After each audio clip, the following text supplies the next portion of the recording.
Le féminisme a beaucoup évolué au fil des temps et prend aujourd'hui plusieurs formes avec une question qui alimente les débats publics.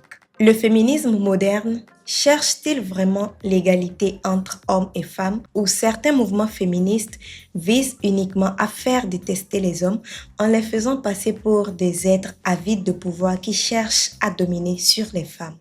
Du point de vue traditionnel, une femme doit incarner la sensualité, l'élégance et la beauté, ce qui est souvent lié à un rôle social qui la place au deuxième rang. Selon les féministes radicales, ce type de vision réduit la femme à son apparence physique et à son rôle passif vis-à-vis des hommes ainsi que son rôle dans la société. De l'autre côté des féministes modernes, certaines femmes estiment que cette image est une forme de contrôle, une manière de rendre la femme vulnérable à la domination masculine. L'idée de la sensualité serait alors une construction sociale imposée par les hommes et non intrinsèque aux femmes. Face à toutes ces spéculations, je pense qu'il serait peut-être idéal de revenir sur l'essence même du féminisme et de savoir quelle est la vraie définition afin de pouvoir déterminer quelles devraient être les approches qui conviennent. Le féminisme, dans sa définition la plus large, est un mouvement qui lutte pour le bien-être et l'épanouissement social des femmes à travers l'égalité entre les hommes et les femmes. Il a pour but de briser les structures sociales, politiques et économiques qui perpétuent la domination des hommes. Le féminisme est donc un ensemble de mouvements et d'idées philosophiques qui partagent un but commun, à savoir définir et promouvoir, sans bien sûr oublier atteindre l'égalité politique, économique, culturelle, sociale et juridique entre les hommes et les femmes. Je ne reviendrai pas sur l'histoire des mouvements féministes ni les grandes figures qui ont marqué cette noble cause.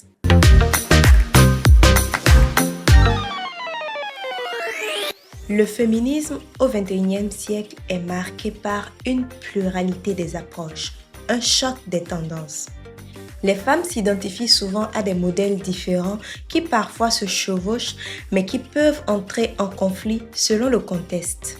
Le mouvement dans sa globalité semble aujourd'hui se diviser sous plusieurs groupes et devient presque comme une guerre de gangs où chaque groupe cherche à imposer sa vision du féminisme. Parmi ceux-ci, j'ai sélectionné pour vous 5 de ces groupes qui ont véritablement marqué l'écosystème du féminisme durant ces 5 dernières années. Je vous invite donc à suivre avec attention. Par ailleurs, si vous en connaissez d'autres, n'hésitez pas à en faire part dans les commentaires afin que tous ensemble, nous puissions mieux en parler et surtout savoir ce qu'il faut changer pour l'épanouissement des femmes dans la société.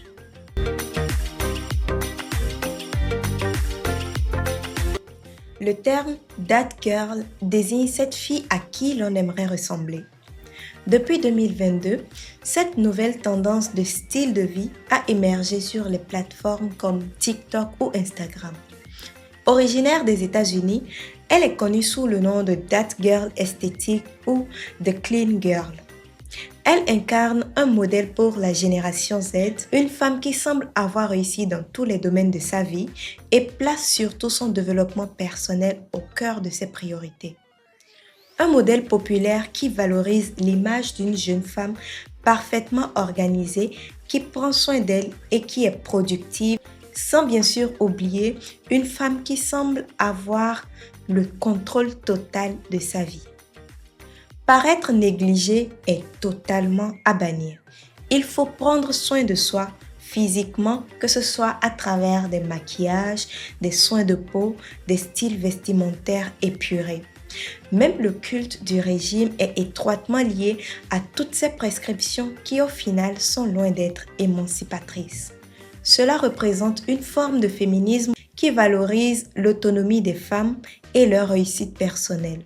Les créateurs de contenu motivationnel dans ce domaine s'adressent généralement à ceux qui partagent le même mode de vie épuré et chic et qui ont surtout les moyens d'investir sur eux-mêmes. Toutefois, Le risque pour ceux qui suivent ces contenus est de se retrouver prisonniers d'une routine trop cadrée qui finalement laisse peu de place à la spontanéité et à la vie réelle. Selon moi, on peut devenir une personne que l'on voudrait être en s'écoutant soi-même, en prenant conscience des constructions fictives des réseaux sociaux et surtout en se rappelant que les réalités représentées en ligne ne sont pas forcément les nôtres. Alors c'est à nous de savoir faire la part des choses et choisir ce qui est bien, sain et contribue à notre équilibre personnel et émotionnel.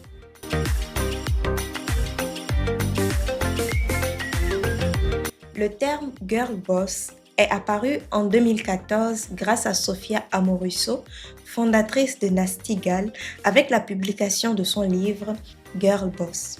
Ce concept a longtemps inspiré une génération de femmes entrepreneurs indépendantes et surtout libérées des contraintes du patriarcat. Cette figure avait déjà été représentée dans la pop culture, notamment à travers des personnalités comme Carrie Bradshaw dans Sex and the City, Miranda Priestly dans Le Diable s'habille en Prada ou encore Beyoncé qui incarnait le summum du féminisme dans son clip Run the World. Un terme associé aux femmes qui grimpent les échelons du pouvoir dans un monde des affaires et surtout en portant l'idée de l'égalité de genre dans un environnement purement professionnel. Toutefois, cette approche a souvent été critiquée pour sa focalisation sur la réussite individuelle au détriment des autres. Elle est mise en avant par une catégorie de femmes qui s'estiment féministes puisqu'elles cherchent à aider les autres femmes à trouver leur propre place dans la société. Cependant, elle frustre un grand nombre de femmes qui ne veulent pas nécessairement être des girl boss, celles-là qui veulent simplement vivre et s'épanouir de façon naturelle en se consacrant pleinement à leur famille, leurs enfants et ce qui les épanouit, sans aucune prétention ni pression sociale. Elle se désolidarise des femmes qui veulent construire leur vie sans nécessairement se présenter comme des femmes de pouvoir ou des modèles de réussite majoritairement professionnels ou financiers. Je pense personnellement que la girl boss moderne n'est pas totalement féministe. Elle est une forme d'oppresseur supplémentaire qui nuit à l'épanouissement des autres femmes qui ne partagent pas la même idéologie. Et vous, qu'en pensez-vous?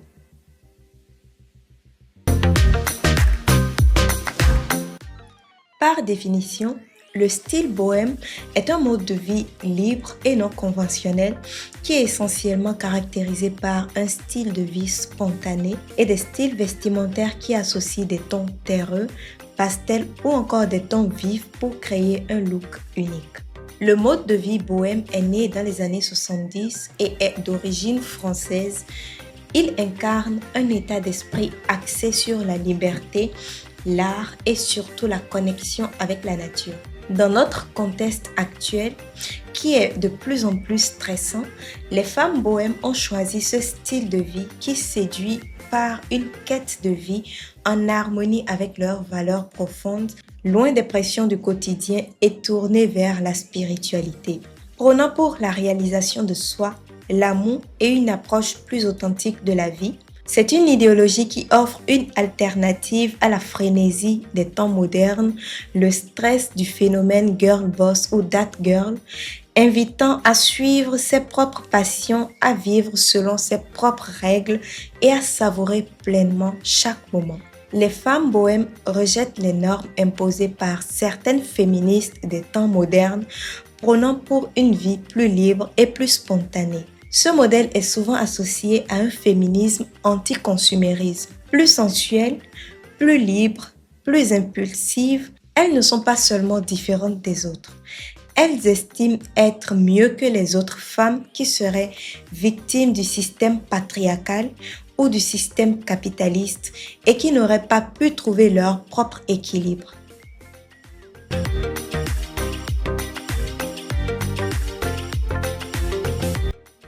Ce modèle embrasse une vision plus radicale du féminisme, souvent liée à une critique acerbe de la société patriarcale et à la manière dont elle conditionne les femmes à être soumises. en ce sens que le Dark Feminine Energy encourage un comportement toxique où l'idée est de dominer l'autre. Ce style reprend les codes esthétiques de la femme fatale, excentrique, manipulatrice, couronnée d'une féminité maniaque et autoritaire. Il s'agit ici d'embrasser son énergie sombre sans craindre d'être glacial et il va au-delà d'une simple revendication d'égalité pour défier les normes de genre. D'ailleurs, les hashtags Dark Feminine Energy comptabilisent plus de 2 milliards de vues sur les réseaux sociaux. De plus, les femmes qui représentent cette tendance ont pour modèle Megan Fox, Angelina Jolie ou Kylie Jenner, soit des femmes brunes, puissantes, assez sexy qui dégagent un magnétisme certain. Sauf que vouloir ressembler physiquement à ces femmes est une chose, mais adopter un comportement toxique derrière en est une toute autre. Cette idéologie censée promouvoir une nouvelle forme de féminité où les femmes prennent le contrôle grâce à leur confiance en elles, supposément en s'affichant sans des hommes, repose en réalité sur des codes sexistes où tout est centré sur l'homme et sur son désir. L'objectif final consiste alors à être l'objet de fantasmes des hommes. Le vrai problème réside dans le fait que ces discours renforcent encore plus les stéréotypes de genre et perpétuent la dynamique de dominant et du dominé. Les hommes et les femmes sont ainsi opposés au lieu de chercher une égalité comme le souhaitent les féministes traditionnelles. Il est donc urgent de cesser de promouvoir ce jeu malsain qui se diffuse dans l'esprit des plus jeunes à travers les réseaux sociaux. La diversité des courants féministes génère parfois une forme de division qui peut donner l'impression d'un cycle sans fin où chaque groupe lutte pour imposer sa propre définition de ce que signifie être féministe. Cela peut mener à des tensions, des critiques internes et même une forme de guerre de gang où chacune cherche à s'imposer dans un monde déjà dominé par des structures patriarcales. En fin de compte, les femmes sont-elles vraiment unies pour l'égalité ou sont-elles juste prises dans un cycle de compétition qui rend difficile l'avancement de cette cause et surtout la résolution des problèmes que vivent réellement les femmes dans la plupart des cas? Pour conclure, la question centrale reste: sommes-nous pour le féminisme moderne ou pas? Dans tous les cas, le féminisme moderne semble être un lieu de débat intense où chaque vision a sa place, mais aussi ses propres contradictions. Ces modèles marqués par des contrastes puissants nous poussent à réfléchir sur la manière dont les femmes jonglent entre le empowerment et la pression sociale. En analysant ces figures de près, on pourrait peut-être imaginer un avenir où être boss ne serait plus une question de genre, mais simplement une question de leadership et de compétences. Merci d'avoir suivi cette vidéo avec attention. Comme d'habitude, je vous invite à l'aimer, à la partager et surtout à laisser en commentaire vos avis afin que nous puissions mieux en débattre. Je vous donne rendez-vous très prochainement pour un sujet tout aussi intéressant ou même plus. D'ici là, portez-vous bien. Merci et à très bientôt.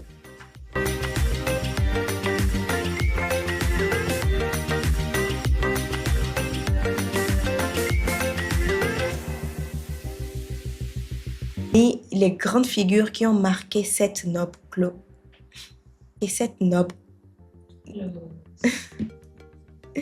cette noble